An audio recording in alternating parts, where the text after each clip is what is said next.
के 8वें अध्याय में नित्य धर्म अर्थात वैष्णव धर्म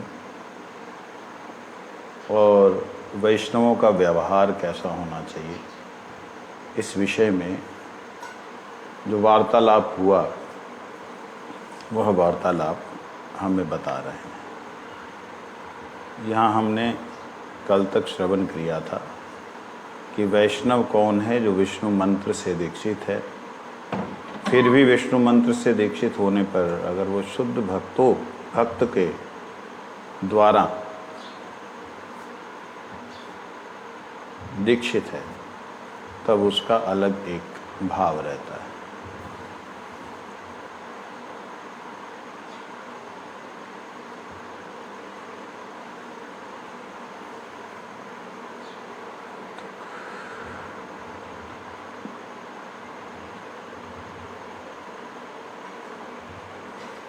यहाँ आज हम श्रवण करेंगे 134 नंबर पेज से। कहते हैं, परंतु जैसा भी हो इन लोगों को शुद्ध भक्त नहीं कहा जा सकता। किनको शुद्ध भक्त नहीं कहा जा सकता? जिनको हम कल श्रवण करके आए, भक्त्याभास, छाया भक्त्याभास, प्रतिबिंब भक्त्याभास। कहते हैं जो प्रतिबिंब भक्त्याभास है वो तो अपराधी है, मतलब उसने दीक्षा वगैरह कहीं से ली नहीं, लेकिन तिलक लगाता है, कंठी पहनता है, वेश धारण करता है, दिखने में प्रतिबिंब लगता है कि ये वैष्णव ही है। कहते हैं ऐसे लोग हैं वो उल्टा एक तरह से वह अपराध ही कर रहे हैं। प्रतिबिंब भक्ता आभास की गणना अपराध में होने के कारण इसे वैष्णवता नहीं होती। छाया भक्ताभास के बारे में हमने श्रवण किया था। छाया भक्ताभास का मतलब है कि उसने प्रामाणिक जो वैष्णव गुरु हैं, जो श्रोत्रिय ब्रह्मनिष्ठ हैं, उनसे दीक्षा प्राप्त तो नहीं की, लेकिन वो कुलगुरु से दीक्षा प्राप्त होने के बाद वो भगवान श्री विष्णु की मूर्ति की सेवा पूजा करता है, तो वह है आभास, भक्त्याभास, छाया भक्त्याभास है। विष्णु मंत्र दीक्षित है इसलिए वो छाया भक्त्याभास है। अदीक्षित व्यक्ति वैष्णवों की तरह सजे, वैष्णवों की तरह तिलक वगैरह धारण करे, छाप लगा लिया, तिलक लगा लिया, कंठी पहन ली, ये एक तरह से अपराध है। अगर कोई व्यक्ति पहन ले तो अब अपराध है। और वो माला भी करता होता है। अभी तो सब कुछ चलता है, माला भी हाथ में लेकर के जिस प्रकार से वैष्णव लोग करते हैं वैसे करता है। तो माला का तो एक अलग वो हो गया, यहाँ वेश की बात ज़्यादा विशेष महत्व से। दीक्षा वगैरह हुई नहीं परंतु वैष्णव वेश है, तो ये प्रतिबिंब भक्त्याभास है, इसको अपराध कहा गया। छाया भक्त्याभास में एक विशेषता है कि वह विष्णु मंत्र से दीक्षित हो गया है। वैष्णवों से, शुद्ध वैष्णवों से नहीं भी हुआ, लेकिन विष्णु मंत्र से दीक्षित होने के नाते उसमें भक्ति की छाया है। तो इसमें नहीं है क्या जो ऐसे बिना मंत्र लिए सब कर रहे, उनमें नहीं है। इनमें अगर भक्ति की छाया है, मतलब भक्ति का भाव है, तब तो अपराध नहीं है। लेकिन अगर ये केवल दिखाने के लिए हम वैष्णव सज गए, जैसे मेरे को याद है हमारे बैंड बजाने वाले आते ना, धुगड़ धुगड़ धगड़ धगड़, तो पंजाब में वो लाल लाल कपड़े पहन के तो उनको भी तिलक लगा दिया, तो दिखने में सारे वैष्णव। वो जा करके साइड में बीड़ी पी रहा है, कोई सिगरेट पी रहा है। ऐसे लोगों को भीख मांगने के लिए तिलक लगा लिया। ये लोग जो हैं प्रतिबिंब भक्त्याभास मतलब वैष्णव का वेश जैसा होता है वैसा धारण करके, माला मूला पकड़ के, कंठी कुंठी धारण करके, वैसा। भक्ति का भाव नहीं उनमें, लेकिन भक्ति का भाव मतलब भगवान की सेवा भी करते हैं, एक तरह से दीक्षित नहीं है परंतु दूसरे रूप से शिक्षित हैं वैष्णवों से, तो वहाँ पे ये प्रतिबिंब भक्त्याभास नहीं माना जाएगा। वैष्णवों से शिक्षित होना भी एक तरह से दीक्षा ही है। तो ये नया कैटेगरी खड़ी हुई है, अभी पहले ऐसा नहीं होता था, तो उसको डायरेक्ट बोलते थे ये कपटी है, परंतु अब नया कैटेगरी है, इसलिए इसको शिक्षित जो हैं और श्रद्धा से सेवा कर रहे हैं, कोशिश कर रहे हैं भजन करने की, तो वह एक तरह से मान्य है, माना जा सकता है। क्यों? वो भक्त छाया में है, किसी वैष्णव की छत्र छाया में है, उसमें भक्ति का आभास उसको, भक्त का आभास उसको हो रहा है इस तरह से। परंतु वैष्णव कौन है इसके लिए कहते हैं, परंतु जैसा भी हो उन लोगों को वैष्णव शुद्ध भक्त नहीं कहा जा सकता। ये लोग लौकिक श्रद्धा के साथ श्री अर्चा मूर्ति की पूजा करते हैं और साधारण लोगों के लिए कहे गए 10 लक्षणात्मक धर्म के अनुरूप ही इन लोगों का दूसरों के प्रति व्यवहार होता है। जो ब्राह्मण के 10 लक्षण हैं, सद्व्यक्तियों के 10 लक्षण हैं, अस्तेय, ब्रह्मचर्यम, आर्जवम, अहिंसा, सत्य, शौच, दया, ये जो 10 प्रकार के लक्षण हैं, उन लक्षणों को धारण करते हुए दूसरों से व्यवहार करते हैं, परंतु इनको शुद्ध भक्त नहीं कहा जाएगा। भक्त तो हैं, शुद्ध नहीं है। क्यों नहीं है? क्योंकि उसके लिए शास्त्रों में वर्णन है। भक्तों के लिए शास्त्रों में जो निर्दिष्ट व्यवहार है वे इनके लिए नहीं है। सबसे प्रमुख बात यह है कि कौन भक्त है कौन अभक्त है, इस समझ लेने की शक्ति या बुद्धि इन लोगों की नहीं होती। भक्त कौन है अभक्त कौन है ये बात को नहीं समझ सकते ये लोग। इन लोगों के लिए भाई जो भी घंटी बजाता है या जो भी मंदिर जाता है वो भक्त है सारे। उनको क्यों नहीं मंदिर में प्रवेश मिलता? सारे भक्त हैं। कहते हैं इनकी समझ में नहीं आएगा और ये समझने की शक्ति भी नहीं है। यह अधिकार मध्यम कोटि के वैष्णव का है। जो मध्यम कोटि, कनिष्ठ में से मध्यम कोटि के जो वैष्णव उनका है। श्री भागवत में मध्यम कोटि के वैष्णव का व्यवहार वर्णन करते हैं। ईश्वरे तदधीनेषु, ईश्वरे तदधीनेषु बालिशेषु द्विषत्सु च प्रेम मैत्री कृपोपेक्षा या करोति स मध्यम। यहाँ पर जिस व्यवहार की बात कही गई है वो नित्य धर्म के अंतर्गत का व्यवहार है, या नैमित्तिक धर्म और संसारिक व्यवहार की बात नहीं कही गई है। वैष्णव जीवन में इसी व्यवहार की आवश्यकता है।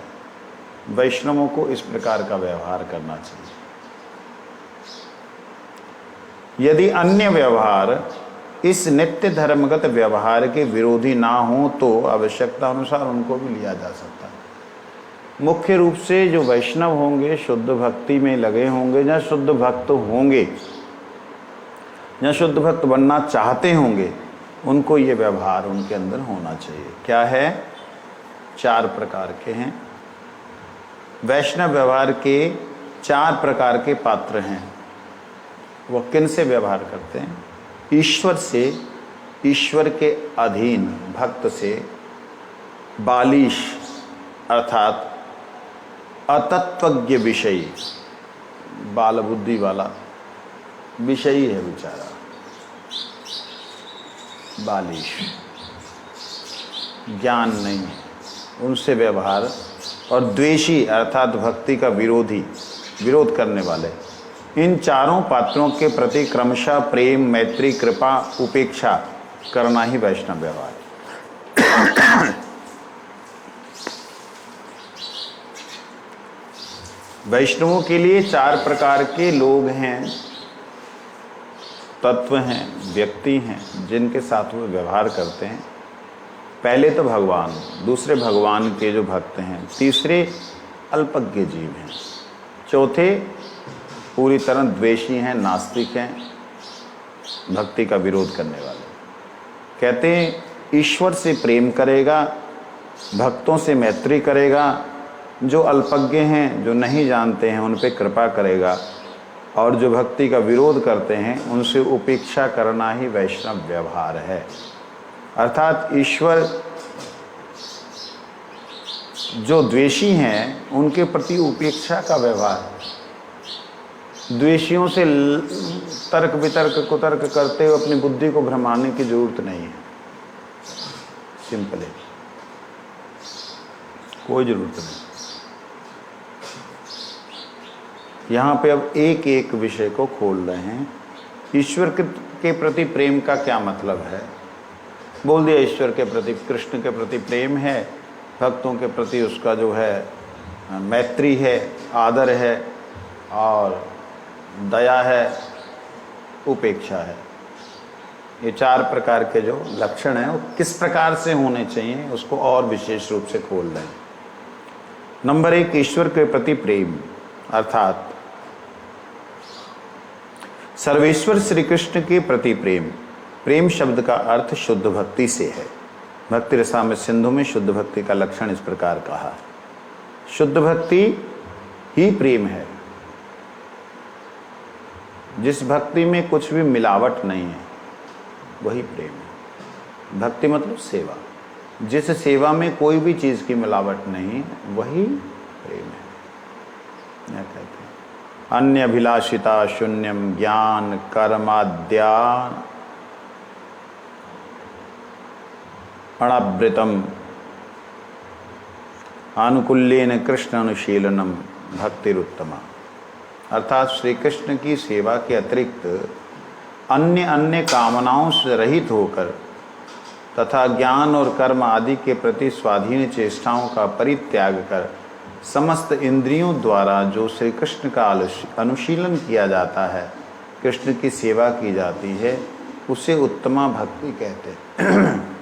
उत्तम भक्ति जहाँ अन्य अभिलाषा नहीं है, कृष्ण को छोड़ करके और कोई भी, कृष्ण सेवा को छोड़ करके कृष्ण दासों की सेवा को, हरि गुरु वैष्णव की संतुष्टि को छोड़ करके जहाँ कोई और इच्छा नहीं है,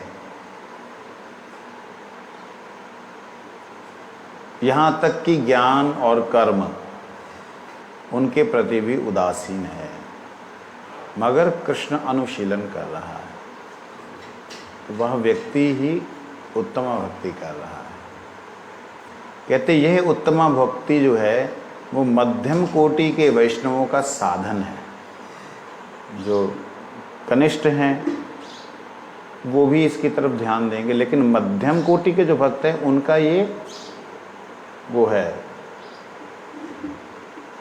नित्य प्रति चलने वाला, साधन में रहने वाला, जीवन में रहने वाला अंग है। ये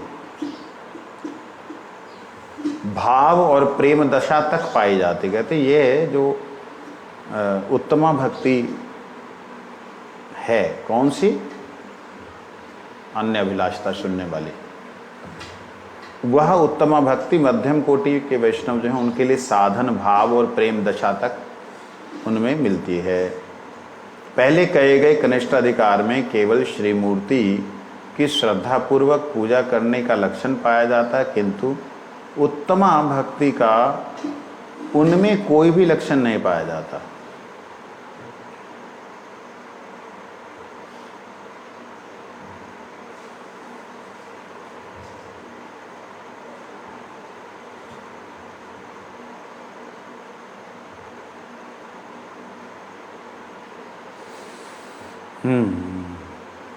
कहते किंतु उत्तम भक्ति का उनमें कोई भी लक्षण पाया नहीं जाता। किन में? जो कनिष्ठ अधिकार वाले हैं, जो मूर्ति की, श्री मूर्ति की श्रद्धापूर्वक सेवा करते हैं, पूजा करते हैं, उनमें उत्तमा भक्ति का लक्षण नहीं पाया जाता। अर्थात वो लोग कामना रहित होकर के, ज्ञान की अभिलाषा न रखते हुए, कर्मंगों को विशेष महत्व ना देते हुए वो भक्ति नहीं कर पाते। जो विग्रह पूजा करते, श्री मूर्ति की सेवा पूजा करते हैं, उनके अंदर उत्तम भक्ति जो है वो नहीं दिखलाई देती। तो इसलिए क्या है, ये उत्तम भक्ति जो है जिस दिन उनमें दिखाई देगी, किनमें? कनिष्ठ वैष्णवों में। जिस दिन दिखलाई देगी उसी दिन उनकी गणना मध्यम अधिकारी में हो जाएगी। समझ लगी बात? थोड़ा आप लोगों के लिए बोल देता हूं।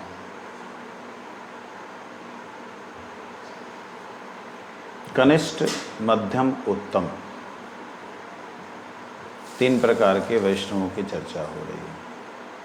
कनिष्ठ के बारे में बोला, वह विग्रह सेवा में उसकी रुचि है, पूजा करता है, सेवा करता है, ठाकुर जी को भोग लगाता है, बहुत विशेष रुचि है। ये है जो साधारण कनिष्ठ अधिकारी है उसका, परंतु उसकी वैष्णवों में रुचि नहीं है, वैष्णव सेवा में उसका कोई भी नहीं है। खुद को श्रेष्ठ मानता है, बाकी सारे निकृष्ट हैं उससे, क्योंकि वो भगवान की सेवा कर रहा है, ऐसा भाव है। वो बाहर से दिखने में, व्यवहारिक रूप से दिखने में बड़ा अच्छा भक्त है, परंतु भक्ति विनोद ठाकुर जी कहते हैं वह कनिष्ठ है। क्यों कनिष्ठ है? छोटा है। क्यों छोटा है? क्योंकि उसमें भक्ति, भक्त, भगवंत और गुरु, ये चारों तत्व एक नहीं हुए। उसमें भगवान के प्रति तो विशेष श्रद्धा है, गुरु और वैष्णव के प्रति आदर नहीं है, इसलिए उन्हें कनिष्ठ गिना गया। प्योर भक्त, शुद्ध भक्त उन्हें नहीं माना गया। तो क्या होगा उनका? वो लोग मध्यम अधिकारी जो भक्त हैं उनका संग करेंगे। मध्यम अधिकारी भक्त कौन से हैं? जिनमें हरि, गुरु, वैष्णव की संतुष्टि के लिए सब समय चेष्टा है, वो मध्यम अधिकारी भक्त हैं। उनका संग वह कनिष्ठ अधिकारी करेंगे। और कनिष्ठ अधिकारियों में जब ऐसा भाव आने लगे, उत्तम वाला भाव दिखाई देने लगे कि मुझे ना स्वर्ग चाहिए, ना मोक्ष चाहिए, ना सिद्धि चाहिए, ना रिद्धि चाहिए, हे नाथ मेरे को अपने भक्तों का संग प्रदान करें, उनकी मैं सेवा कर पाऊँ, ऐसा जब भाव आने लगे तो समझना उत्तमा भक्ति के लक्षण अगर कनिष्ठ के भीतर नजर आने लगे तो समझना ये मध्यम अधिकारी हो गया है। ये बात कही, समझे? उसी दिन से उनकी गणना मध्यम अधिकारी वैष्णव में होने लगेगी। इससे पूर्व उन्हें भक्त्याभास या वैष्णवाभास ही कहा जाएगा। कृष्ण अनुशीलन ही प्रेम है, परंतु अनुकूल्यन शब्द द्वारा श्री कृष्ण प्रेम के अनुकूल भक्तों के प्रति मित्रता और अतत्वज्ञों पर कृपा, भक्ति विरोधी व्यक्तियों की उपेक्षा करना भी मध्यम कोटि के वैष्णवों का लक्षण है। कृष्ण अनुशीलन क्या है? कृष्ण अनुशीलन ही प्रेम है, तो कृष्ण अनुशीलन क्या है? वो जो कनिष्ठ वैष्णव है वो भी तो कृष्ण अनुशीलन कर रहा है, लेकिन वो भक्तों का संग या भक्तों की सेवा का उसके अंदर आदर। क्यों? खुद को भक्त मानता है, बाकी किसी को नहीं मानता। बाकी सब में दोष नजर आते, खुद में कोई दोष नजर नहीं आता। महादोषी होने पर भी खुद के लिए बहुत सारे शब्द हैं उसके पास, खूब सिद्धांत हैं उसके पास। वैसे तो उसे अधम में गिना जाना चाहिए, लेकिन फिर भी श्रद्धा है उसकी भगवान के प्रति, नाम के प्रति, विग्रह के प्रति। नाम, विग्रह या डायरेक्ट कृष्ण का कोई लीला चिंतन वगैरह, ये सारे का सारा एक ही लाइन में, एक ही ट्रैक में आता है। तो इसलिए यहाँ कहते हैं कि विशेष जो लक्षण है वो है भक्त, भगवान और जो भक्ति में आ रहे जीव हैं, अल्पज्ञ हैं, जानते नहीं, विषयी हैं, उनके साथ दया का भाव, ये मध्यम अधिकारी वैष्णव का लक्षण है। दूसरा कहते हैं भगवान के अधीन भक्तों के प्रति मित्रता। ये कैसे होनी चाहिए? ये तो हो गया भगवान के प्रति श्रद्धा, उनके भक्तों के प्रति मित्रता कैसे होनी चाहिए? कहते हैं जिन लोगों के हृदय में शुद्ध भक्ति का आविर्भाव हो चुका है वे भगवान के अधीन भक्त हैं। शुद्ध भक्ति का आविर्भाव होने का मतलब क्या होता है? शुद्ध भक्ति का आविर्भाव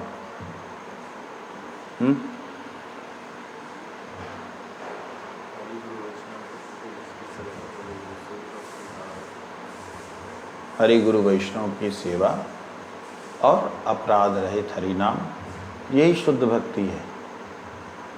कहते जिनके हृदय में इसका आविर्भाव हो चुका है वे भगवान के अधीन भक्त हैं। कनिष्ठाधिकारी स्वयं भगवान के अधीन शुद्ध भक्त नहीं है। जो कनिष्ठ अधिकारी है, सेवा कर रहा है, पूजा कर रहा है, लेकिन वह स्वयं भगवान के अधीन नहीं है और वे ही शुद्ध भक्तों का आदर सत्कार भी नहीं करते।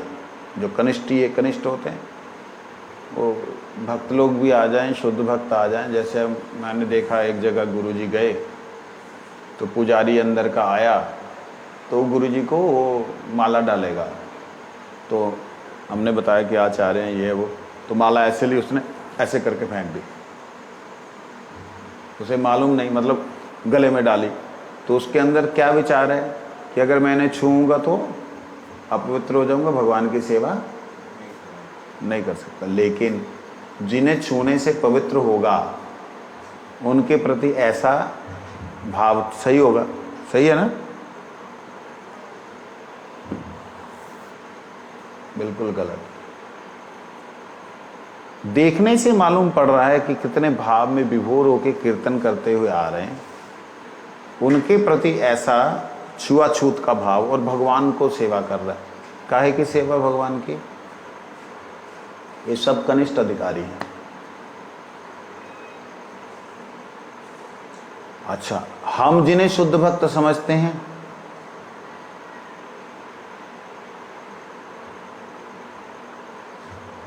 क्या सबको मजबूरी है कि उन्हें शुद्ध भक्त माने? जैसे उदाहरण के लिए तुम लोग तो मुझे मानते हो शुद्ध भक्त, तुम्हारे लिए गुरुजी दर्शन ही नहीं हुए, हाँ, तब तुम लोग अब मुझे शुद्ध भक्त मानते हो मेरे को, लेकिन मेरे को कोई ऐसे व्यवहार करेगा, तुम वहाँ नाराज होगे, अपराध करोगे तो चलेगा? किसी भी भक्त के साथ में उचित नहीं। क्यों? भक्त के साथ हमको क्या मालूम है भक्त जो है वो कनिष्ठ है या अधम है या उत्तम है या मध्यम है? इन्हीं कैटेगरी की कोई भी भक्त हो, लेकिन ऐसा होगा तो उचित नहीं। तुम्हें क्या मालूम ना, जो पुजारी आदमी, तुम पुजारी हो, तुम्हें क्या मालूम है कनिष्ठ है, मध्यम है, गंदा रहता है या कैसा रहता है? तुम्हारे लिए तो एक जैसा व्यवहार करना पड़ेगा ना, तुमको तो पुजारी हो।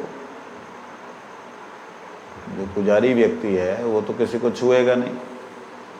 हमने देखा परम पूज्यपाद मथुरा दास बाबा जी महाराज, चैतन्य मठ, आदि मठ जो है हम सबका मूल मठ राज, वहाँ के पुजारी थे। बहुत अधिक देर तक उन्होंने वहाँ पूजा की।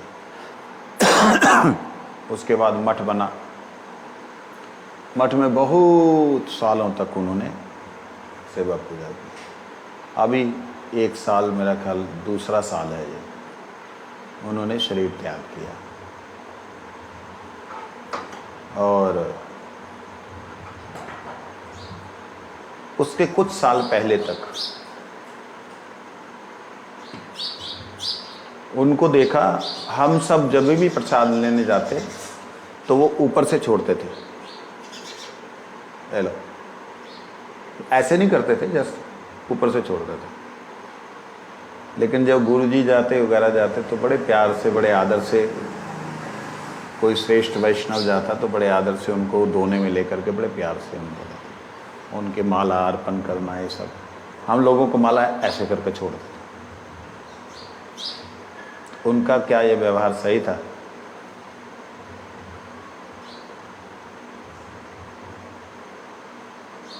तेरी बुद्धि के अनुसार पूछना।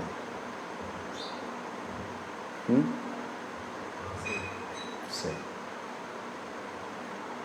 क्योंकि हम लोग और गुरु वर्गों में, जो गुरु वर्ग विशेष करके ऐसे महापुरुषों का आश्रय लेके आए, उनमें जमीन आसमान का अंतर था, है, रहेगा।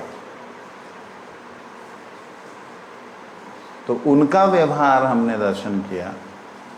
तो एक बार पता नहीं किसने पूछा, आप ऐसे क्यों देते हैं? तो बड़े प्यार से डांट लगाते हुए बोले, तुम कहाँ कहाँ इधर उधर से हाथ लगा, कहाँ घूम घूम के आता है,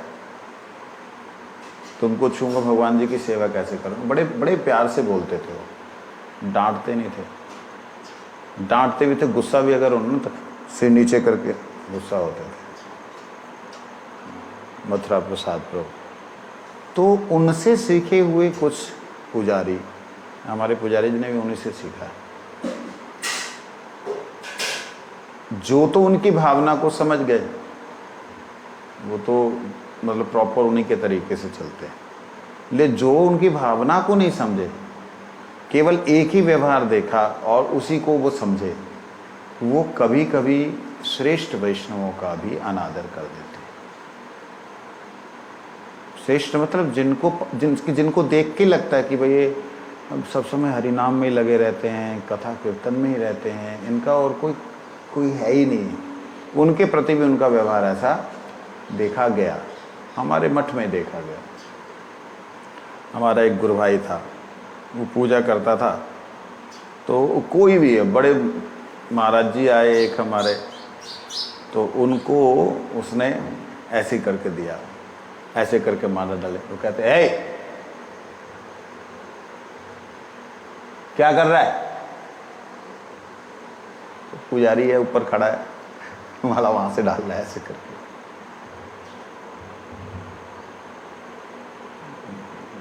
मैंने वहीं झाड़ लगाई। मैंने कहा, नालायक व्यक्ति, तेरे को अकल नहीं है कि जिनके स्पर्श से तू पवित्र होगा उनको असपृश्य मानते हुए उनको ऊपर से ऐसा। ये तो पुजारी जी ऐसे करते थे ना। पुजारी जी इन लोगों के साथ नहीं करते थे, हम लोगों के साथ ऐसा व्यवहार करते थे।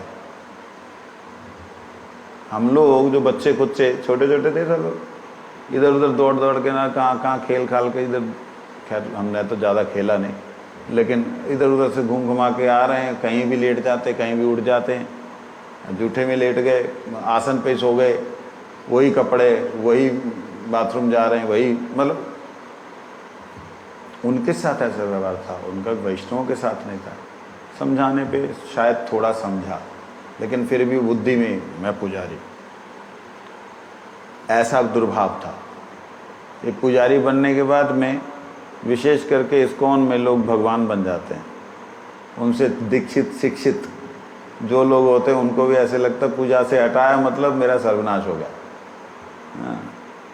कहीं शुरुआत में तो लगता है पूजा में कहाँ मेरे को फंसा दिया, लेकिन अच्छा लगने लग गया, हटा दिया, ओह बस आत्महत्या हो गई उसकी। तो ऐसा दुर्व्यवहार या दुर्बुद्धि वो नहीं होनी चाहिए। तो यहाँ पे कह रहे हैं,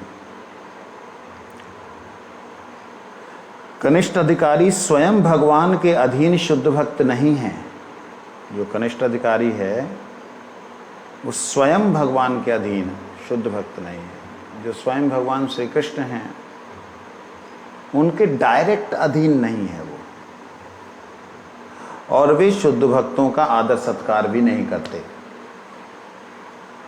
गुरुजी अक्सर बोलते थे, if you love me love my dog also, अगर मुझसे प्रेम करते हो तो मेरे कुत्ते से भी प्रेम करो। कई बार कुछ भक्त लोग किसी के अंदर अवगुण देख करके उनसे द्वेष रखते और उन्हें तिरस्कार करते। तो गुरुजी की इस बात को याद करते हुए मैं उनके साथ ऐसा तिरस्कार वाला भाव नहीं रखता। तो मुझसे जो तिरस्कार रखने वाले भाव रखने वाले जो लोग हैं, उन्होंने पूछा,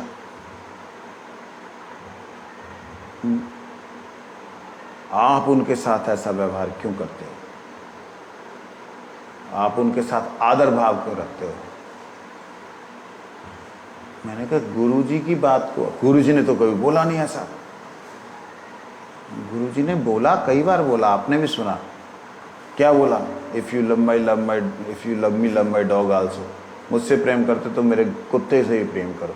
तो भाई कुत्तों से तो बहुत अच्छा है, वो हरिनाम कर रहा है, सेवा कर रहा है, वैष्णव सेवा कर रहा है। शारीरिक कोई उसका अवगुण है, दोष है, वो उसका अवगुण दोष है। उसके बाकी सेवाएं, बाकी कार्य उसको गिनोगे नहीं तुम? ऐसे करके मैंने बोला। तो कहते तो आपको ना, मतलब आपको चलना नहीं आता समाज के साथ में। मैंने कहा मैं क्या करूं, गुरुजी ने बोला ही ऐसा है, मेरे से प्यार करते हो मेरे कुत्ते से भी करो। अब मैं और कुत्ता किस वैष्णव को सोच सकता हूँ? सोच सकता हूँ किसी वैष्णव के लिए कुत्ता है? अगर मान भी लें एक व्यक्ति के बारे में, हमारे गुरु भाई के बारे में बहुत से ब्रह्मचारियों ने मिल करके एक लेटर लिख के शिकायत की, तब गुरुजी ने ये बात बोली, if you love my love, फिर दोबारा से इस पर लव माई डॉग आल्सो, मेरे से प्यार करते कुत्ते से प्यार करो। मैं तो समझ गया। अब बाकी लोग बोलने लगे, अरे गुरुजी का कुत्ता है रे। बहुत उम्र में ज़्यादा थे वो, व्यवहार लेकिन ऐसा था, खाने को दौड़ते थे। जैसे तुम लोग मेरे को समझते हो, खाने को दौड़ता हूँ, डांटता हूँ। तो वो व्यवहार जो है ना उनका ऐसा था। ऐसे सेवा करेंगे, बहुत वैष्णव सेवा में भी उनकी रुचि है, ऐसा कुछ नहीं। ठाकुर जी की सेवा के लिए बहुत कुछ खरीद के देते थे, पैसे वाले थे, मठवासी, अपना पैसा बहुत था उनका। तो उसमें गुरु महाराज जी को जब ऐसी शिकायत लगाई कि महाराज जी इसके रहने से ये पता नहीं 7-8 ब्रह्मचारी चले जाएंगे, उन्होंने अपनी लिस्ट बना के डाली थी, मैं नहीं था उसमें। तब गुरुजी ने बोला, मुझसे प्रेम करते हो, कुत्ते से भी प्रेम करो। अब गुरुजी ने उनका गुण क्या बतलाया? उनका गुरुजी ने गुण बतलाया, कहते देखो कुछ नहीं करने से भी वो मठ में है तो चौकीदारी हो रहा है। मतलब कभी कभी जैसे महीने 2 महीने में ना वो वैष्णवों के लिए कुछ बनाना, पुलाव बनाने, काजू कूजू बढ़िया डाल के पुलाव, भले खुद खाने की इच्छा है इसलिए चलो वैष्णव को भी खिला दें। तो दृष्टि गुरुजी ने क्या दिखाई कि भाई तुम अगर बोलते हो कि वो निकम्मा है, कुछ नहीं करता है, खाली डांट चिल्लाने को खाने को आता है, अगर ऐसे तुम बोलते हो तो गुरुजी ने अलग दृष्टि दिखाई। कुछ नहीं भी करता है, मठ में है तो चौकीदार है। कहते अभी चोर आ जाएगा, मालूम पड़ेगा 10 लोग हैं, चिल्लाएगा तो भाग जाएगा। कहते वो भी काम का आदमी है, इसलिए उसका निंदा नहीं करो, तुम अपना भजन करो।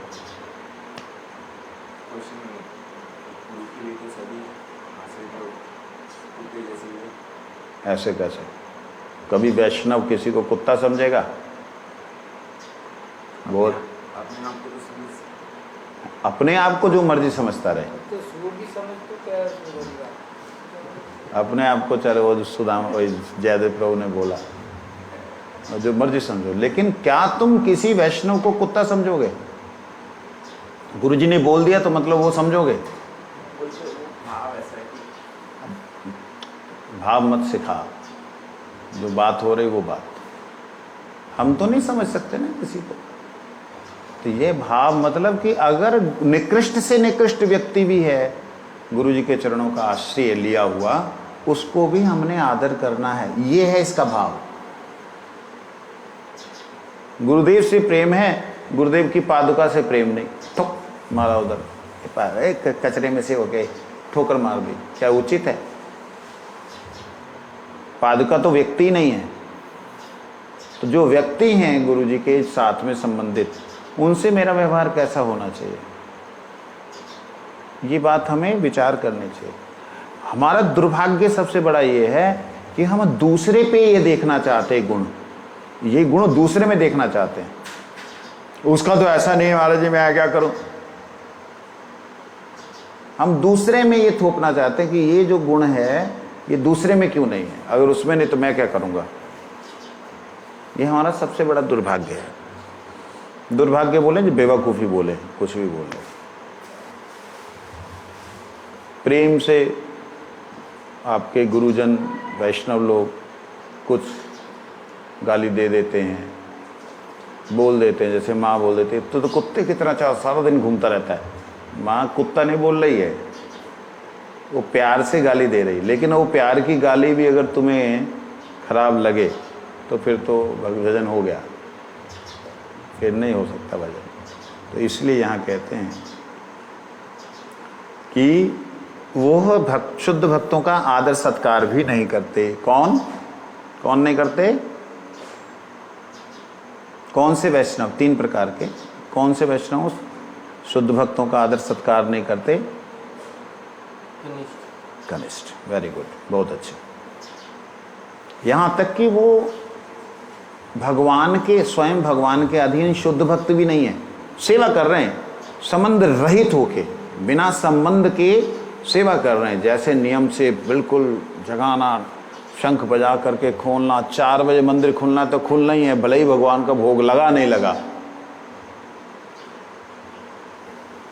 थोड़ा लेट हो गया भोग लगाने में, लगा नहीं लगा, मंदिर खोलना तो खोलना ही है बस। ये कनिष्ठ अधिकारी लोग हैं।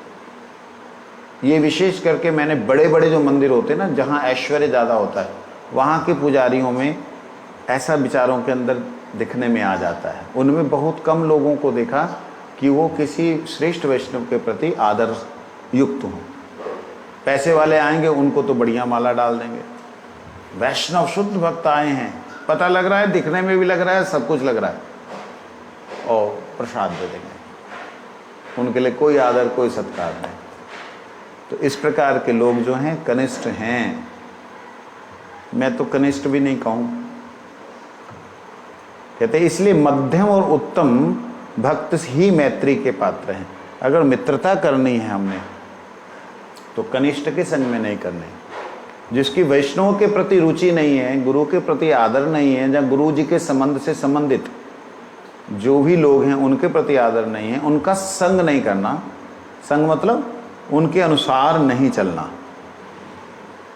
यह संग, सम्यक गमन, संग, संग सम्यक गमन, उनके अनुसार पूरी तरह से नहीं चलना।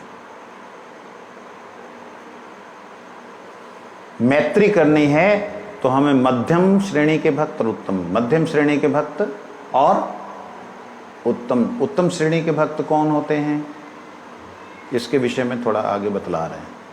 श्री चैतन्य चरितामृत में कुलीन ग्राम के भक्तों के प्रश्न उत्तर में श्रीमन महाप्रभु जी जिन उत्तम, मध्यम और कनिष्ठ वैष्णव के संबंध में उपदेश दिया है, उन सबको मध्यम और उत्तम कोटि का वैष्णव समझना चाहिए। अच्छा, जिन उत्तम, मध्यम और कनिष्ठ वैष्णवों का संबंध में उपदेश दिया, कहते महाप्रभु ने कुलीन ग्राम के भक्तों को ये उपदेश दिया था। कहते उन सबको ही मध्यम और उत्तम कोटि का वैष्णव समझना चाहिए। उनमें से कोई भी केवल अर्चा मूर्ति का पूजक कनिष्ठ अधिकारी नहीं है। महाप्रभु ने जिसके बारे में कहा है, क्या कहा प्रभु? हरि बोल। क्या कहा? जय। इसलिए रात को ना, क्या किसकी बात चल रही है, किसने किसको कहा? सो रहे हो ना, रात को थोड़ा टाइम से सोना अच्छा है। उसमें क्या है कि थोड़ा सा कथा अंदर जाएगा तो अच्छा रहेगा, सचमुच में आपके लिए भी यही है। कथा नहीं सुनते आप रात को,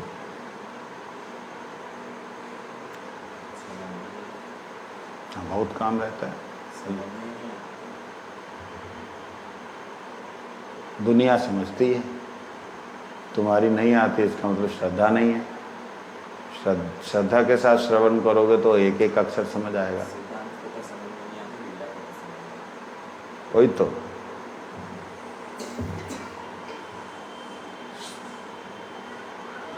सुनोगे समझ आएगा, सुनोगे नहीं कुछ समझ नहीं आएगा।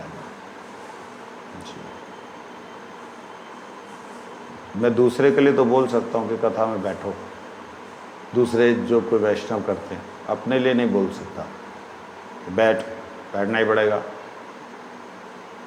हमें मालूम है हमारी कथा को श्रवण करने के ग्राहक कम है, तो इसलिए ध्यान से समझिए इन बातों को। यहाँ महाप्रभु ने 3 तरह के भक्तों के बारे में बोला है, कनिष्ठ, मध्यम और उत्तम। वास्तविकता में देखा जाए महाप्रभु ने जिन कनिष्ठ को कनिष्ठ कहा है वह कनिष्ठ नहीं है। भक्तिविनोद ठाकुर कहते हैं वो मध्यम है। बात समझे? दोबारा से सुनो फिर समझना। श्रीमन महाप्रभु ने जिन उत्तम, मध्यम और कनिष्ठ वैष्णव के संबंध में उपदेश दिया है, उन सबको मध्यम और उत्तम कोटिश का वैष्णव ही समझना चाहिए। उनमें से कोई भी केवल अर्चा मूर्ति का पूजक कनिष्ठाधिकारी नहीं है। समझ आ गई बात? कहते उनका नाम छाया नामाभास होता है। कनिष्ठाधिकारी ने केवल अर्चा पूजा करने वाले के मुख से शुद्ध कृष्ण नाम नहीं होता। जो केवल ठाकुर जी की पूजा करता है, मतलब और भी देवी देवताओं को नहला नुलो करके और भी देवी देवता हैं उनकी भी पूजा कर रहा, ठाकुर जी भी कर रहा, उनके मुख से भगवान का शुद्ध नाम नहीं निकलता। नहीं निकलता मतलब वो भगवान के लिए बुला ही नहीं सकते। अब देवी की पूजा आ जाएगी तो देवी देवी देवी देवी देवी माता करते रहेंगे। शिव जी की आएगी सावन सावन सावन शिव जी शिव जी शिव जी करते रहेंगे। गणेश जी का भी आने वाला तो गणेश जी गणेश जी गणेश जी गणेश जी करते रहेंगे। हाँ, उनके मुख से शुद्ध नाम निकल ही नहीं सकता। क्यों? क्योंकि अनन्यता नहीं है, वैष्णवों का आश्रय। केवल अर्चा पूजा करने वाले के मुख से शुद्ध नाम नहीं होता, उनका नाम छाया नामाभास होता है। उनके जो मुख से निकलता है वो नाम भी छाया नामाभास। लो नए नए शब्द सुनो। क्वेश्चन बोलो। जो गुरु से दीक्षित हैं, विष्णु नाम से दीक्षित हैं और कनिष्ठ अधिकारी हैं, क्या वो भी छाया नामाभास करता है? वो भी छाया नामाभास ही। भाई गुरु सदगुरु से दीक्षित होने के बावजूद भी अगर उसकी भगवान और भक्त के प्रति, गुरु के प्रति निष्ठा नहीं है, केवल पूजा पूजा की तरह कर रहा है, तो उसको क्या बोलेंगे? छाया नामाभास भी नहीं है उसका, तो मैं तो कहूँगा नामय अपराध अगर कर रहा है तो छाया नामाभास भी तो थोड़ा सा ठीक है।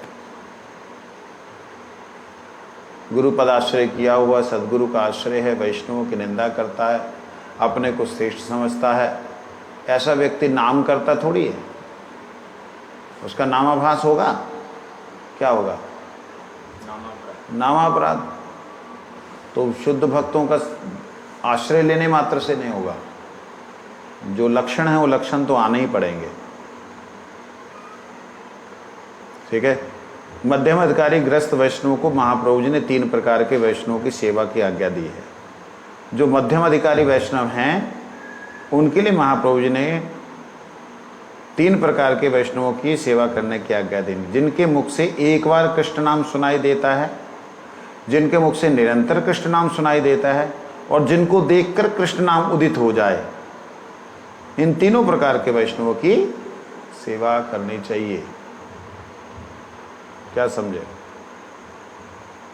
जिनके मुख से एक बार कृष्ण नाम सुनाई दे वह भी भक्त है, उसको उनकी सेवा करनी चाहिए। जिनके मुख से निरंतर कृष्ण नाम हो रहा है उनकी सेवा करनी चाहिए। जिन्हें देख करके ही कृष्ण नाम उदित हो जाए उनकी सेवा करनी चाहिए। कहते हैं इन तीनों प्रकार के वैष्णवों की सेवा करनी चाहिए। जिनके मुख से शुद्ध कृष्ण नाम नहीं निकलता, ऐसे नामापराध करने वाले वैष्णवों की सेवा वैष्णव सेवा के अंतर्गत नहीं आती। बात समझ आई? नहीं आई। एक कृष्ण नाम कह रहे हैं जिनका एक बार कृष्ण नाम बोला, एक बार, मतलब अगर कोई गुरु पदाश्रय किया हुआ है, अनन्य कृष्ण भक्ति कर रहा है और किसी की नहीं, किसकी? अनन्य कृष्ण भक्ति कर रहा है, परंतु वह इतना वैष्णवों के प्रति विशेष आदर नहीं है। आदर विशेष नहीं, बट कृष्ण नाम, एक कृष्ण नाम को पकड़ लिया उसने, हरे कृष्ण महामंत्र को पकड़ लिया है, अनन्य है परंतु नामनिष्ठ नहीं हुआ। अनन्य है और नामनिष्ठ मतलब हरि नाम के प्रति विशेष आदर नहीं है अनन्य, कृष्ण को छोड़ के कहीं और। तो ऐसा व्यक्ति एक कृष्ण नाम करने वाला, मतलब कृष्ण को छोड़ के और के प्रति पास नहीं जा रहा, तो कहते हैं इसकी भी सेवा करना। किसके लिए है ये? कनिष्ठ के लिए है कि उनकी सेवा करे, अनन्य भक्त की। अगर हमको भी दिखाई देते तो हम भी उनकी, कनिष्ठ वैष्णवों के लिए, मध्यम अधिकारी के लिए इन्होंने बोला। मध्यम अधिकारी ग्रस्त वैष्णवों को महाप्रभु ने 3 प्रकार के वैष्णवों की सेवा करने के लिए, जो मध्यम अधिकारी हैं उनके लिए बोला है कि आप 3 प्रकार के वैष्णव, जो अनन्य भक्ति में है, नामनिष्ठ नहीं है, भक्ति अनन्य है, एक कृष्ण नाम ही उसके अंदर है, उसको सेवा कर। और जिनके मुख से निरंतर हरि नाम चल रहा, अर्थात नामनिष्ठ हैं, उत्तम नहीं है मगर नामनिष्ठ हैं, मध्यम वैष्णव हैं, उनकी सेवा करना। और एक है जिनका मुख से नाम चल नहीं रहा लेकिन दिखते ही हरे कृष्ण, हरि बोल, गुरुदेव, हे नाथ करुणा करो, करुणा, ऐसा भाव जग जाए, प्रणाम करने की इच्छा हो, कहते हैं वो उत्तम वैष्णव। ये तीनों की वैष्णवों की सेवा करनी चाहिए। जिनके मुख से शुद्ध नाम, कृष्ण नाम नहीं निकलता, इनके अलावा, तीनों के अलावा शुद्ध कृष्ण नाम नहीं निकलता, उल्टा नामाभास करने वाले वैष्णवों की सेवा नहीं करनी चाहिए। ठीक है, उनको आदर कर सकते हैं कि चलो भगवान कृपा करे इनसे शुद्ध नाम हो जाए, ऐसा। लेकिन सेवा तो अनन्य भक्ति करने वाला, नामनिष्ठ नहीं है, हरिनाम करता है जिसने उसको मिला है माला का, लेकिन नाम निरंतर नहीं है, उसकी भी सेवा करो।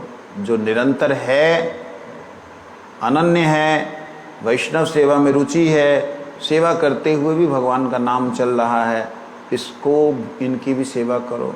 और थर्ड है जो पूरी तरह भगवान लीला में भी हैं अगर, मगर दर्शन करते ही आहा गुरुदेव प्रभुपाद, मतलब ऐसे भाव जगे, तो उनकी तो उत्तम है, उनकी तो सेवा करना ही धर्म है।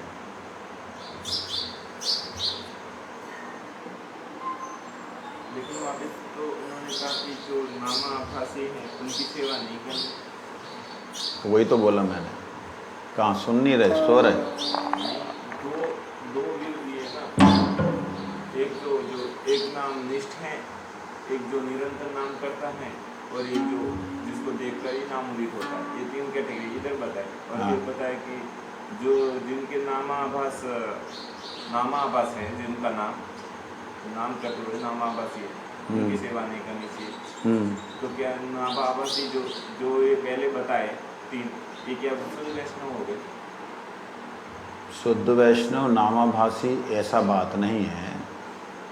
जैसे उदाहरण के लिए कुछ एक ऐसे वैष्णव हैं जो कृष्ण को छोड़ करके और किसी के प्रति भी उनका आदर नहीं है, लेकिन अपमान किसी का नहीं करते, प्रणाम करते हुए चले जाते, परंतु वो सब समय हरि नाम नहीं करते। अपना जितना 16 माला किया, 15 माला की, जो उतना 32 माला किया, उसके बाद बस चादर तान के सो रहे हैं, तो उनकी भी सेवा की बात है। लेकिन वो तो नामापराधी या नामाभासी होगी, क्योंकि शुद्ध नाम तो उनसे हो नहीं पाएगा। अब तो वो तेरी दृष्टि है, महाप्रभु की दृष्टि ऐसी नहीं। साधारण रूप से देखा जाए तो यही होगा। कैसे तुम्हारी साधारण बुद्धि ऐसी है, महाप्रभु की ऐसी नहीं है। वो नामाभासी कौन है? वह हैं जो लोग